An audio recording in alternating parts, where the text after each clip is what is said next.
Chers téléspectateurs, je vous salue dans le nom très saint de notre Seigneur Jésus-Christ. Nous sommes à notre rencontre hebdomadaire et je suis très heureux de prendre ce temps de spiritualité avec vous sur la RTI Première Chaîne. Nous sommes aujourd'hui un dimanche particulier, nous célébrons la solennité de la Sainte Trinité. Mais avant d'entrer dans ce temps de prière, je voudrais que nous puissions disposer nos cœurs à l'écoute de la parole de Dieu. Je vous l'ai dit toujours, pour recevoir Dieu en nous et chez nous, il faut que nous puissions nous mettre en sa présence. Et souvent on dit qu'il faut se concentrer. Or, concentrer, c'est empêcher que de l'extérieur quelque chose puisse entrer. Et je voudrais utiliser ce terme de se mettre en présence du Seigneur. Et donc ouvrir notre cœur. Et donc si vous êtes en train de mener une activité qui peut vous distraire, je vous demande pour quelques instants d'arrêter. Et si vous êtes dans votre lit ou au salon, prenez, adoptez une attitude adéquate. Et puis nous allons prier pour ouvrir notre temps d'antenne. Au nom du Père et du Fils et du Saint-Esprit. Amen. Seigneur notre Dieu, nous ne pouvons que te dire merci chaque fois que tu nous donnes de pouvoir entrer dans ton intimité. Merci pour la vie que tu nous donnes. Merci pour ce jour nouveau. Merci pour les personnes que nous allons rencontrer. Merci surtout, Seigneur, pour nos frères et sœurs à qui tu donnes de recouvrer la santé. Nous te prions en même temps pour tous ceux qui sont dans les hôpitaux et qui souffrent, qui semblent douter de ta présence. Donne à ces personnes de croire que tu es présent avec eux. Toi qui as souffert pour eux, tu es aussi présent avec eux en ce moment. Nous te prions pour tous ceux qui sont dans les prisons, incarcérés injustement ou même qui purgent une peine qu'ils méritent, qu'ils sachent que ta miséricorde est infinie et qu'ils ne se découragent jamais de pouvoir renouveler leur manière d'être avec toi et surtout changer de comportement. Nous te prions pour notre pays, la Côte d'Ivoire, et pour le monde entier, pour que la paix règne dans le monde, que les divisions ne sévissent plus, que les religions puissent proclamer l'amour, la paix, la réconciliation. Nous voulons te prier enfin pour nous-mêmes qui sommes sur ce plateau, les réalisateurs, les caméramans et nous qui allons parler. Donne à chacun de faire son travail comme tu le souhaites pour l'évangélisation. Donne à nous qui sommes sur ce plateau les mots justes pour que nous puissions parler à nos frères et sœurs sans les blesser, mais surtout permettre à nos frères et sœurs de te rencontrer dans ta parole, toi qui es vivant pour les siècles des siècles. Amen. Au nom du Père et du Fils et du Saint-Esprit. Amen. Voilà, chers téléspectateurs, maintenant que nous avons prié, nous avons pris du temps pour ouvrir notre cœur à la parole de Dieu, à cette rencontre avec Dieu dans son intimité. Je voudrais vous dire un peu ce que la liturgie de ce jour nous propose. Je vous disais à l'entame de cette émission qu'aujourd'hui, nous célébrons la solennité de la Sainte Trinité. Alors, vous vous rappelez, je vous le dis toujours, nous sommes cette année dans l'année C, et la couleur liturgique de cette fête, c'est la couleur blanche. Vous savez que depuis le dimanche de Pentecôte, nous sommes entrés dans une année, disons, dans un temps liturgique, et c'est le temps ordinaire. Mais dans ce temps ordinaire, il y a des solennités, il y a des mémoires obligatoires, et donc les couleurs peuvent changer. Mais la couleur dominante de ce temps ordinaire, c'est la couleur verte. Et aujourd'hui, dimanche de la solennité de la Sainte Trinité, évidemment, c'est une solennité, la couleur, c'est la couleur blanche. Et les textes que nous sont proposés pour notre méditation sont les suivants. Pour ceux qui ont leurs compagnons de prière, vous pouvez le prendre. La première lecture est tirée du livre des Proverbes, au chapitre 8, versets 22 à 31. Le psaume, c'est le psaume 8. Et le psaume dit « Ô Seigneur notre Dieu, qu'il est grand ton nom par toute la terre. » La deuxième lecture est tirée de la lettre de Saint Paul aux chrétiens de Rome et c'est au chapitre 5, versets 1 à 5. Et l'évangile que je vais vous lire maintenant est tiré de l'évangile selon Saint Jean au chapitre 16, versets 12 à 15. Et nous avons sur ce plateau avec nous, je vous le présente déjà, vous avez le père Arnaud, qui est venu fraîchement de Strasbourg, mais qui est le curé de la grande paroisse Saint-François Xavier d'Abobo, la paroisse qui pourrait dire constituer la cathédrale du diocèse d'Abobo, si on pourrait le dire. En tout cas, merci d'être là, cher Père, pour partager la parole de Dieu avec nous. Alors ensemble, nous allons lire ce texte de Saint Jean. Alors c'est Saint Jean, chapitre 16, versets 12 à 15. Et je lis, « En ce temps-là, Jésus disait à ses disciples, « J'ai encore beaucoup de choses à vous dire, mais pour l'instant, vous ne pouvez pas les porter. Quand il viendra, lui, l'Esprit de vérité, il vous conduira dans la vérité tout entière. En effet, ce qu'il dira ne viendra pas de lui-même, mais ce qu'il aura entendu, il le dira. Et ce qui va venir, il vous le fera connaître. Lui me glorifiera, car il recevra ce qui vient de moi pour vous le faire connaître. Tout ce que possède le Père est à moi. Voilà pourquoi je vous ai dit, l'Esprit reçoit ce qui vient de moi pour vous le faire connaître. » Acclamons la parole de Dieu. Louange à toi, Seigneur Jésus.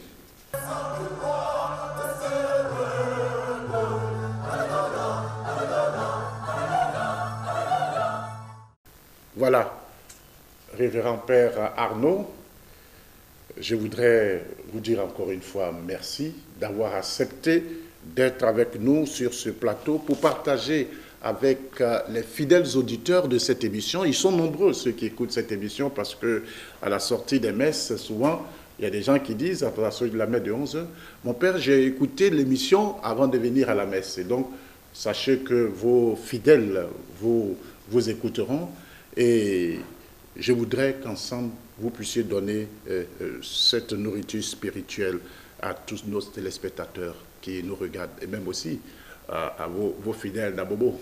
Voilà. Alors, nous venons d'écouter cette belle page de la parole de Dieu. Évidemment, il y a plusieurs tests. Je pense que vous avez abordé un peu tous les tests.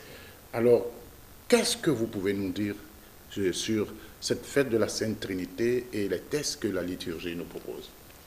Bonjour Père Augustin, bonjour chers téléspectateurs.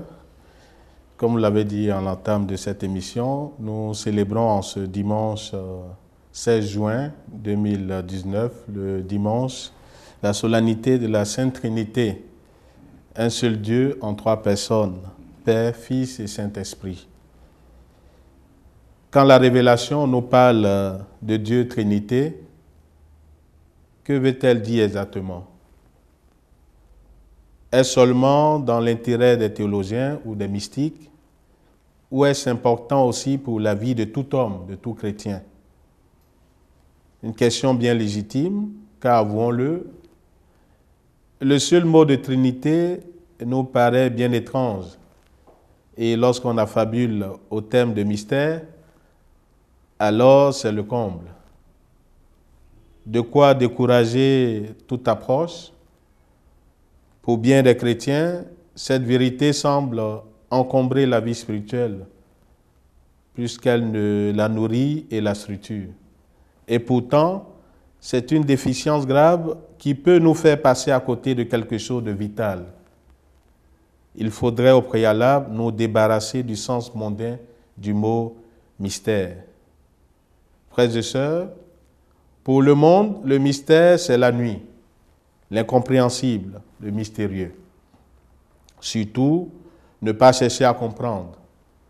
Dans le langage de la foi, c'est au contraire de la lumière, mais une lumière tellement riche, tellement dense et vitale, qu'elle ne peut être saisie que par tout l'être, la personne, et pas simplement par la raison. Le mystère ne se met pas en équation, en définition, il se vit. Si Dieu nous a livré la profondeur de son être, c'est pour que nous en vivions. Nous nous heurtons chaque jour au mystère des personnes qui nous entourent, des personnes avec qui nous vivons. Nous disons souvent, je ne comprends pas. Je suis toujours étonné de ce que je découvre. J'ai l'impression, en le rencontrant chaque matin, d'avoir fait à nouveau sa connaissance, tracer une nouvelle image, percer le sens de ses paroles, définir l'intention de ses actions. Il arrive que nous nous découragions et que nous quittions cette tête impossible, nous mettant en quête d'une personne plus accessible, plus transparente. Et nous nous retrouvons, après quelque temps, face à la même frustration. Si les proches, compagnons et compagnes rencontrés chaque jour demeurent si peu accessibles, qu'en sera-t-il de Dieu? On ne se rapproche pas de Dieu comme d'un voisin que l'on croise dans la rue. Saint Paul nous rappelle que nous n'avons accès au monde de la grâce que par la foi. La foi est perçue comme une sorte de doctrine officielle à laquelle il convient d'adhérer, comme on accepte le programme officiel d'un parti politique, par exemple. La foi serait comme le catalogue de ce qui est incompréhensible dans le christianisme et qu'il faut accepter quand même. Saint Paul dit de la foi qu'elle est une connaissance dont nous avons raison d'être fiers, orgueilleux même. Il ne s'agit pas d'une connaissance qui serait la conclusion de toutes nos savantes recherches, mais d'une connaissance donnée par Dieu, répandue par l'Esprit Saint en nos cœurs et qui nous donne accès à Dieu. Les relations les plus denses, les plus profondes que nous cultivons ont commencé par la foi. Nos proches, nos amis nous parlaient d'eux. Nous acceptions ce qu'ils révélaient sans trop le comprendre peut-être, mais avec confiance, et un jour, cette confiance a porté le fruit de l'émerveillement devant la richesse et l'originalité de l'être qui s'était ainsi fait connaître. Frères et sœurs, comme un ami se confie, Dieu a parlé de lui. Il s'est fait connaître. Il a comme levé le voile sur la richesse de son être divin. Le court passage de l'évangile de Saint Jean que nous avons entendu aujourd'hui, lu en cette solennité de la Sainte Trinité, évoque des paroles de Jésus. Il nous confie tout d'abord une chose étonnante. Il est Dieu. Mais il n'est pas seul. Il est un Père. Il communie dans l'Esprit Saint. Devant certaines personnalités exceptionnelles, dont la richesse d'être dépasse l'habituel, nous parlons de leur personnalité, de leur intelligence, de leur sensibilité, comme si elles étaient des réalités distinctes. Cela peut nous permettre, malgré la pauvreté de la comparaison, de comprendre un peu ce que Jésus laisse entendre. Il veut nous dire que Dieu est tellement grand, tellement au-delà de tout ce que nous pouvons concevoir, que son être dépasse les limites de la seule personnalité. Dieu est trinité de personnes. En même temps, il insiste sur l'unité de l'être en Dieu. Entre les personnes divines, il y a unité de connaissance, unité d'amour, unité d'action. C'est tout autre chose que l'accord plein de bonté, de bonne volonté, que l'on peut élaborer entre nous. Parce que notre être est limité. Il est toujours un peu divisé, complexé et déchiré. On admire les personnes chez lesquelles la richesse de l'être a pu intégrer l'intelligence, l'amour et l'action. C'est encore une approche bien maladroite, mais elle nous offre une petite voie. Dieu est tellement grand qu'il est un, même s'il est trinité de personnes. Frères et sœurs, chers téléspectateurs, si Dieu a révélé ainsi quelque chose de son être, ce n'est pas pour nous éblouir, mais pour nous appeler à l'amitié avec lui et même à la communion de vie avec lui. Il n'est pas un Dieu étrange et lointain, il est Père pour nous aussi. Il est Fils qui nous fait partager le don filial qu'il offre au Père en réponse à son amour. Il est Esprit Saint, source de vie, d'amour et de joie. Comme le disait si merveilleusement le livre des Proverbes dans la première lecture, Dieu trouve ses délices avec les fils des hommes. Puisse l'esprit de Pentecôte que nous avons célébré dimanche dernier nous faire sortir de nos routines, de nos idées toutes faites pour dialoguer, partager, rencontrer et vivre ainsi notre ressemblance avec Dieu Trinité, Père, Fils et Saint-Esprit. Amen. Voilà, merci cher Père pour cette méditation, cette nourriture spirituelle qui nous éclaire un peu. Mais dans cette émission, je me mets toujours à la place des téléspectateurs. Et c'est vrai, les textes d'aujourd'hui nous parlent d'amour, d'unité, mais les chrétiens, dans leur ensemble, se posent la question de savoir, on nous dit que Dieu est un et on dit qu'il est en trois personnes. Et certains scientifiques disent, trois personnes en une personne, ça veut dire quoi et tout cela. Alors, qu'est-ce que vous pouvez dire à ces personnes-là? Voilà. Mais avant de répondre à cette question, j'aimerais partager avec vous, cher Père, et avec tous les téléspectateurs, l'anecdote patristique, c'est-à-dire des pères de l'Église, concernant votre saint patron, Saint-Augustin. Et on raconte que Saint-Augustin, un jour, était allé se balader au bord de la mer, et de loin, il a aperçu un petit enfant qui partait du rivage à la mer, qui avait creusé un petit bassin et qui voulait remplir ce petit bassin avec l'eau de la mer. Et intrigué par les va-et-vient de ce jeune enfant, Saint-Augustin lui demande « Mais que fais-tu là ?» L'enfant lui répond « Mais je vais remplir mon bassin avec toute l'eau de la mer. » Augustin lui dit « Mais c'est impossible. » Et l'enfant lui dit « Même si c'est impossible, je finirai de remplir mon bassin lorsque vous finirez de comprendre le mystère de la Sainte Trinité. »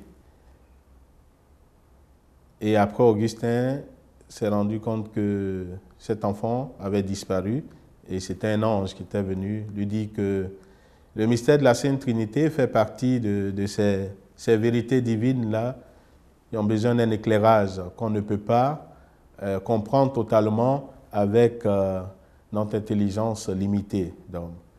Mais dans le mystère de la Sainte Trinité, Dieu lui-même nous permet de comprendre ce mystère parce qu'il s'est fait connaître en une personne qui est son Fils Jésus-Christ, qu'il a envoyé par amour pour nous, pour notre salut, qui vient nous révéler ce Dieu que nous pensons souvent si lointain, éloigné de nous, mais qui est proche de nous.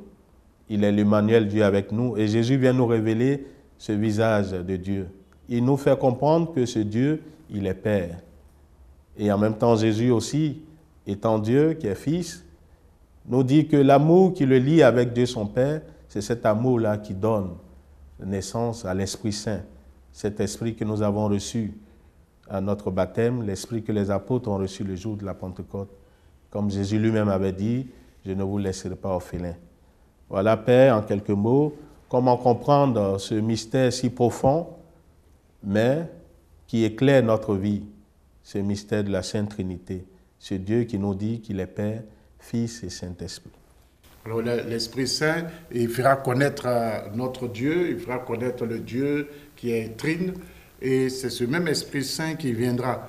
Alors souvent, les gens prennent l'Esprit Saint, alors parlons un peu, puisqu'il y a eu la Pentecôte, mais les gens prennent l'Esprit Saint pour celui qui vient pour remuer les gens, qui les fait crier, qui les fait parler en langue et tout ça. Qu'est-ce que vous en dites? Bon, l'Esprit Saint, comme nous le confessons dans notre credo, alors il possède du Père, du Fils et du Saint-Esprit. Il est l'Esprit Saint. Alors, avec le Père et le Fils, il reçoit même adoration, même gloire. Il est Dieu. Alors, nous, comme nous le célébrons, le Dieu trine, qui est Père, Fils et Saint-Esprit.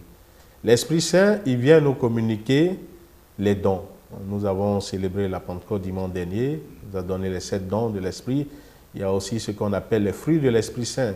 qui sont amour, douceur, paix, et aussi les charismes de l'esprit. Généralement, on se limite souvent à ces charismes, le parler en langue, le don de prophétie. Mais l'esprit, là où il apporte la paix, il apporte la joie, il apporte le bonheur. C'est un esprit d'ordre et non un esprit de désordre. Donc, ne disons pas que lorsque nous sommes dans des célébrations, lorsqu'il y a des cris, lorsque les gens s'hésitent, tombent en transe, c'est là que l'esprit se manifeste. Non, loin de là. Notre esprit est un esprit de calme.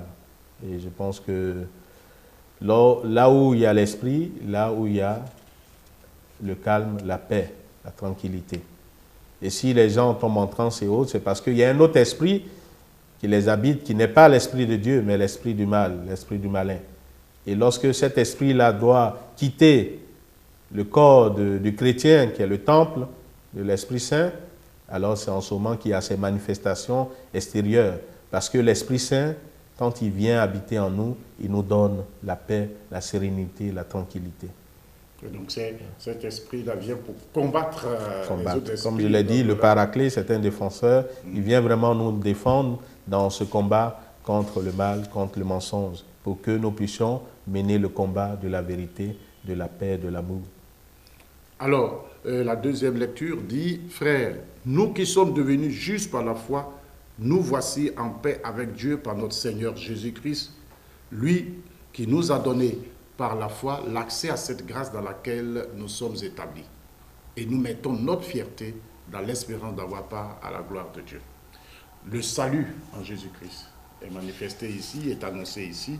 Est-ce que ceux qu'on appelle justes, ce sont ceux qui suivent les commandements ou bien ceux qui sont dans notre Église? Non, ceux qui sont justes, c'est ceux qui essaient de mettre en pratique dans leur vie ce grand commandement que Jésus nous a laissé, le commandement de l'amour. Le commandement d'aimer Dieu, il existait déjà chez nos aînés dans la foi, chez les Juifs. Aimer aussi son prochain, comme on le connaît, ça existait déjà dans... Mais la nouveauté, ce que Jésus apporte de nouveau, réside dans le comme. Aimez-vous les uns les autres comme je vous ai aimé. C'est là la nouveauté. La nouveauté, c'est un amour qui est capable d'aller jusqu'à la croix, un amour crucifié. C'est dans ce comme-là que réside la nouveauté. Nous sommes invités à la suite de Jésus à pouvoir nous aimer réellement et sincèrement. Alors, il y a la fin de ce texte de la deuxième lecture que je voudrais que vous commentiez un peu, parce que dans notre monde aujourd'hui, on ne fait que prôner la prospérité et l'absence de souffrance. Or ici, le texte nous dit bien plus, nous mettons notre fierté dans la détresse elle-même, puisque la détresse, nous le savons, produit la persévérance. La persévérance produit la vertu éprouvée, la vertu éprouvée produit l'espérance, et l'espérance ne déçoit pas, puisque l'amour de Dieu a été répandu dans nos cœurs par l'Esprit Saint qui nous est donné. Vous voyez, il y a aujourd'hui, et nous insistons là-dessus depuis un certain moment, que nos fidèles ne veulent plus souffrir. Les croyants ne veulent plus souffrir. Ce qu'ils veulent, c'est bon, que la maladie s'éloigne d'eux. C'est vrai, personne ne veut être atteint d'une maladie. Que tout marche pour eux. C'est vrai, on ne veut pas souffrir, mais qu'ils aient la prospérité, qu'ils aient l'argent. Alors, quand ils souffrent, c'est que Dieu n'est pas avec eux. Alors que ce texte nous dit quelque chose. Il faut l'évangile de la prospérité. Voilà. Mais Père, avant de rebondir sur cette question, je voulais dire que quand on parle des justes, on parle aussi des hommes de bonne volonté, comme on le dit dans l'Église catholique. C'est-à-dire que l'évangile qui est annoncé à tout homme. Et tout homme, même s'il n'est pas chrétien catholique, parce qu'il faut savoir, mes frères et mes sœurs, que ce n'est pas la religion qui nous sauve, mais c'est ce que nous aurons vécu comme, ce que nous aurons posé comme acte en lien avec l'enseignement de Jésus qui est l'amour. Des gens qui ne sont pas chrétiens, qui sont dans d'autres religions, qui vivent même peut-être mieux cet enseignement de l'amour que nous-mêmes chrétiens. Donc, le problème, c'est qu'aujourd'hui, on prône l'évangile de la prospérité, on veut enlever de notre vie de chrétien ce côté souffrance, ce côté épreuve, parce qu'on se dit, non, il n'y a pas de dimanche de la résurrection sans vendredi saint. Mais nous souffrons, nous chrétiens, avec le Christ. C'est-à-dire, même dans notre maladie, même dans nos épreuves, dans nos souffrances, dans nos difficultés, Jésus est avec nous. Nous ne sommes pas seuls. Et ce n'est pas parce que nous sommes chrétiens que la vie sera toujours rose, Allah loin de nous. Ou celui qui croit en cela, je pense qu'il ne peut pas être chrétien catholique. Parce que chez le chrétien catholique, il y a des moments de joie, mais aussi des moments de peine. Jésus lui-même a connu aussi la souffrance, la difficulté dans sa vie de tous les jours, à travers l'épreuve de la mort de son ami Lazare, à travers déjà même la tentation qu'il a vécue au désert. Il est resté 40 jours sans manger. Donc pour dire que ce n'est pas parce que nous sommes chrétiens, nous sommes d'autres Christ, que nous ne devons pas souffrir. Et au contraire, la foi nous permet de prendre la souffrance d'une autre manière, d'avoir un regard neuf sur la souffrance, pour dire que c'est aussi un chemin de salut. Même dans notre maladie, dans notre preuve, Jésus est avec nous et il chemine avec nous. Voilà, alors nous pouvons dire, si vous voulez terminer, si tout de suite on vous demandait qu'est-ce que vous voulez dire aux chrétiens qui nous regardent, aux hommes de bonne volonté qui nous regardent, qu'est-ce que vous voulez nous dire comme résumé, petit résumé de ces tests d'aujourd'hui ou bien même de la solennité, qu'est-ce que vous leur direz? Mais ce que je peux leur dire pour terminer notre mission, notre temps d'antenne, c'est qu'aujourd'hui nous célébrons donc le mystère de la Sainte Trinité, Dieu Père, Fils et Saint-Esprit.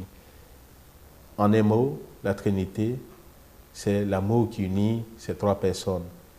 Nous sommes invités à la suite de ce Dieu trinitaire à nous aimer les uns les autres, pour que ce règne d'amour prôné par Jésus puisse advenir dans notre monde, pour que ce règne de paix, ce règne de justice, ce règne de vérité puisse advenir, pour que nous soyons, nous, les témoins de cet amour au milieu de nos frères et sœurs. Voilà. Merci, chers téléspectateurs. Vous comprenez maintenant que l'amour fait l'unité. Quand on s'aime, on devient un. Lorsque nous sommes même 10, quand nous nous aimons, nous nous fondons en une seule personne. Et souvent, quand on voit agir, quand on s'aime, on dit, il fait comme son frère, il agit comme son frère, mais c'est parce que justement, l'amour unit. Quand vous êtes un couple, vous deux, vous devenez un parce que l'amour existe au milieu de vous. Alors, quand il n'y a pas d'amour, il y a division. Et quand il n'y a pas d'amour, il y a séparation. Et c'est ce qui fait que, justement, pour montrer la force de notre Dieu se présente à nous comme un Dieu en trois personnes. Mais ces trois personnes s'aiment tellement que ce Dieu-là, lui-même, montre que nous sommes faits pour vivre en société, mais pour que nous puissions lui ressembler, il nous faut nous aimer les uns les autres. Et c'est cet amour-là que nous voulons prôner. Et si on s'aimait dans nos familles, et si on s'aimait dans nos quartiers, et si on s'aimait en Côte d'Ivoire ici, et si on s'aimait dans le monde, notre monde ne constituera qu'une seule personne. Et on ne fera pas de différence. Je rêve d'une Côte d'Ivoire où les Ivoiriens s'aiment, où les êtres humains qui habitent cette terre de Côte d'Ivoire s'aiment. Si on s'aime, alors nous ferons qu'une seule personne. On parlera de nation. Que Dieu nous garde et qu'il nous donne la grâce de devenir une vraie nation. Amen.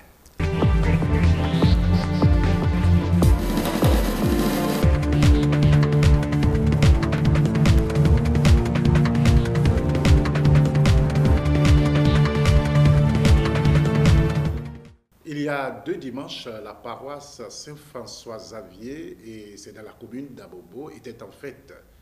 Cette paroisse fêtait ses 40 ans. Le cardinal y était, mais nos reporters aussi y étaient. Voici quelques images de cette belle fête.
Au nom du Père et du Fils et du Saint-Esprit. Amen. La paix soit avec vous. Et avec votre esprit. Veuillez vous asseoir.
Révérend Père, révérendes sœurs, honorables invités, frères et sœurs en Christ, frères et sœurs des autres communautés religieuses, 1978, 2018, cela fait 40 ans que votre paroisse a été créée et 40 ans, ça se fait. 40 ans, c'est le temps qu'il faut, selon les Écritures, pour le renouvellement d'une génération. Mais 40 ans, c'est aussi le chiffre de l'attente, de la préparation, de l'épreuve. Christ est avec nous, n'ayons plus peur. Christ est avec nous, n'ayons plus peur. Christ est avec nous, je n'aurai plus peur. Christ est avec nous, je n'ai plus peur. Christ est avec nous, je n'aurai plus peur. Il est là, près de moi, tous les jours il est avec moi. Il est là, près de moi, tous les jours il est avec moi. Frères et sœurs, justement, parce que le Christ est avec nous tous les jours et que nous n'avons plus peur, nous devons répondre favorablement à la mission qu'il nous confie. Que tous soient un, afin que le monde croie. Mais comment le monde pourrait-il croire que le Père a envoyé son Fils unique pour le sauver s'il n'est pas entraîné par l'unité de ceux qui sont fondés dans la foi?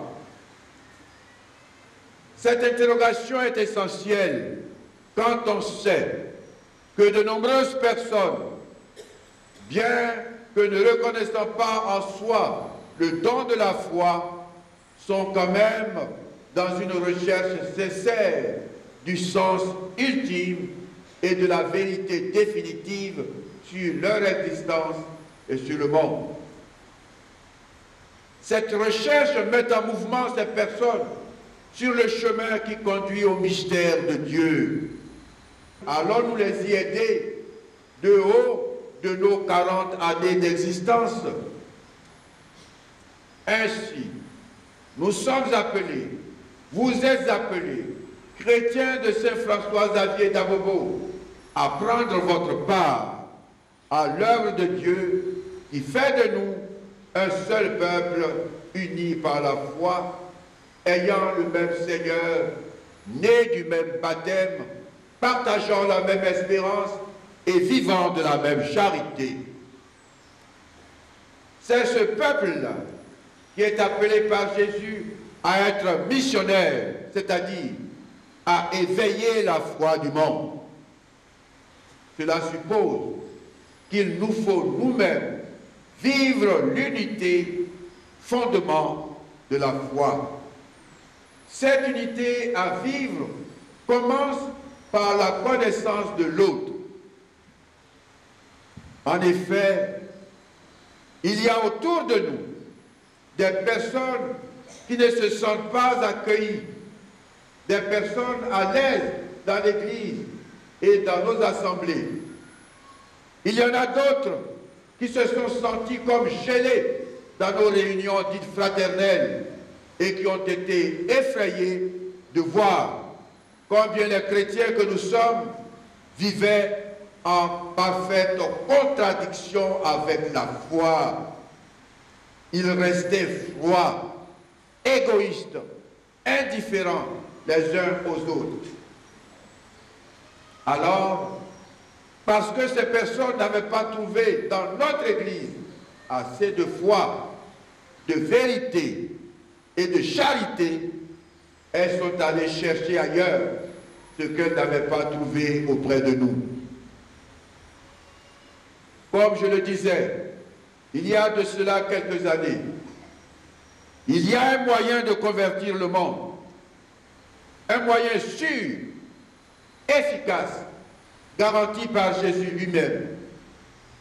Il y a un moyen sûr pour le milliard de chrétiens que nous sommes à travers le monde de convertir les milliards d'hommes qui n'ont pas la foi, qu'ils soient un.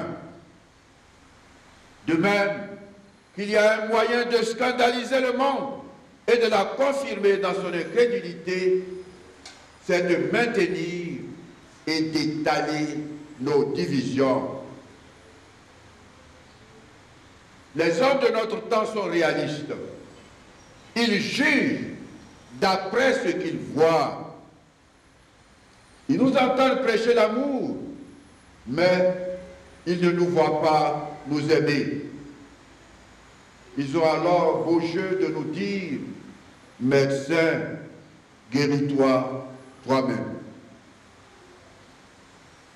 Frères et sœurs, il est temps pour nous de prendre conscience qu'être unis ne peut que contribuer à l'émergence d'une Côte d'Ivoire pacifiée et unifiée et de mettre notre unité au service de la cohésion sociale de notre pays. En effet, à quoi bon nous rassembler pour l'Eucharistie, célébrer un anniversaire, faire des gestes d'union, de communion, si nous nous arrangeons pour que rien ne change dans notre cœur, ni dans notre conduite au moment que nous partirons ou nous partirons de cette église. Le seul signe que nous aurons vécu véritablement l'Eucharistie, c'est si en sortant, nous nous sentons les plus proches, nous nous sentons plus proches les uns des autres et le manifestons par des gestes d'attention, de pardon, de réconciliation, et cela est possible avec la force que donne le Saint-Esprit. Aujourd'hui, plus que jamais, nous devons être unis pour permettre à nos frères et sœurs de rencontrer Jésus-Christ, lui qui a fait tomber le mur de la haine, abolissant ainsi toutes les divisions. L'unité, notre unité, va permettre de changer notre milieu, de le contaminer en bien. L'unité est finalement le signe visible de la présence de Jésus dans nos vies. Tel est le message, telle est la mission que je suis venu vous confier, paroissien de Saint-François-Xavier d'Abobo, à l'occasion de la clôture de votre quarantenaire. Le temps est favorable. Lui qui se situe entre la fête de l'Ascension, qui vous invite à prendre vos responsabilités à la suite du Christ, et la fête de la Pentecôte, qui vous donne la force d'accomplir votre mission. Entendez-vous la grande soif de vos frères et sœurs qui ont un grand désir d'aimer et d'être aimés? Mais aimer comme le Christ nous aime est une nouveauté. Il est bon que nous sachions que ce grand courant d'amour qui nous traverse jour après jour vient de la gloire du Père, de celle du Fils, et nous rejoint dans notre vie d'hommes, de femmes, d'enfants, de vieillards, de malades, d'infirmes, de pauvres, de riches. Que notre Eucharistie soit vraiment ce qu'elle est, une action de grâce pour ces 40 ans, un grand geste de remerciement pour ce pouvoir que nous avons d'aimer. Je vous exhorte à vous aimer les uns les autres comme le Christ vous a aimé, et que vivent les 10 prochaines années en vue de la célébration du cinquantenaire de votre paroisse.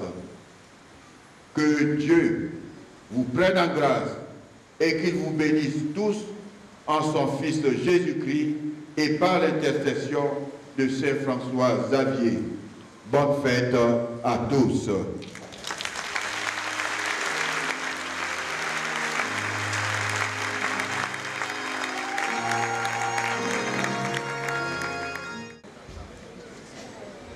Il est écrit diplôme remis à M. Alexis Niamon pour les 25 années de service, de dévouement et de fidélité à l'Église catholique du diocèse d'Abidjan. Pour la plus grande gloire de Dieu, signé Jean-Pierre Cardinal Couton, archevêque métropolitain d'Abidjan.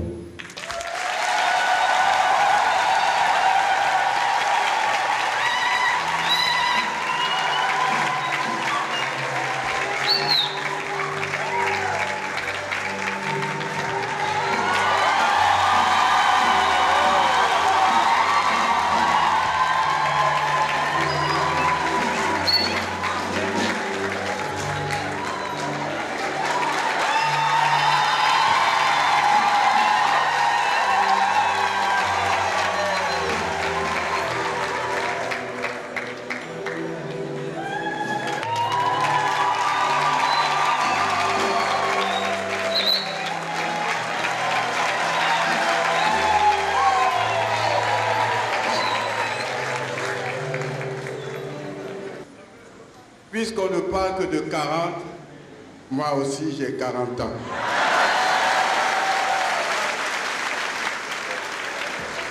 C'est pour être dans le ton. Quand j'entends Saint François Xavier, prière et mission, Saint François Xavier, je m'engage pour Jésus. Mais il y a quelque chose qui manque. Quelque chose que je découvre ici et qui manque dans votre slogan. Saint François Xavier, dans le temps à Bobo, on disait à Bobo, à Bobo. Voilà. Alors qu'à Bobo est la joie.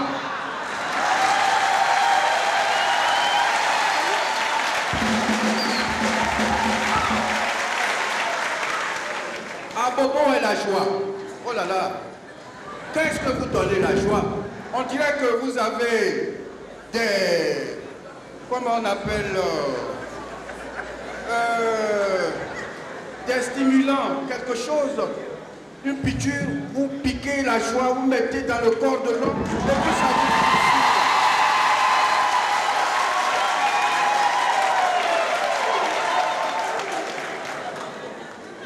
vous... Alors vous allez dire, Saint François Xavier, prière et mission. Saint François Xavier, je m'engage dans la joie pour Jésus. Dans la joie pour Jésus.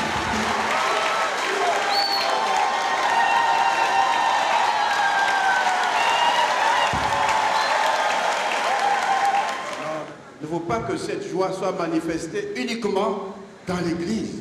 À partir de ce quarantenaire, vous êtes envoyés en mission pour manifester la joie du Christ ressuscité qui vous a sauvé. Manifester sa joie dans l'amour. La joie appelle l'amour. La méchanceté appelle la haine. Alors, Saint François Xavier, je crois que ce que vous retirez de ce quarantenaire, nous sommes tous quarantenaires, de ce quarantenaire, eh bien, c'est que vous êtes invités à semer la joie, non pas dans l'église, à semer la joie, à commencer par vos foyers. Dans vos foyers, il faut commencer là. Il y en a qui ne sont heureux que dehors. Non. Tous les fidèles de Saint François, soyez heureux dans vos foyers. Créez cette situation de joie dans vos foyers. Par l'amour. Oui. Dans le foyer et dans le voisinage. Et dans tout le quartier. Je l'ai dit, Saint François, le quartier a payé un lourd tribut. Mais le Seigneur sait ce qu'il fait. Il veut passer par vous qui avez payé un lourd tribut pour ressusciter la Côte d'Ivoire. Oui. Alors, à partir de cette fête, je demande au Seigneur de faire descendre en abondance sa grâce sur chacun de vous.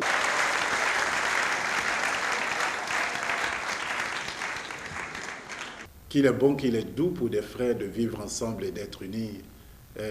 Quand on voit des gens heureux, de fêter, on se dit, pourquoi est-ce qu'il faut se battre, il faut s'insulter? Dieu est où il y a l'union, où il y a la paix. Que cette paix repose dans votre cœur, que cette paix soit sur nous et sur chacun de vous. À dimanche prochain.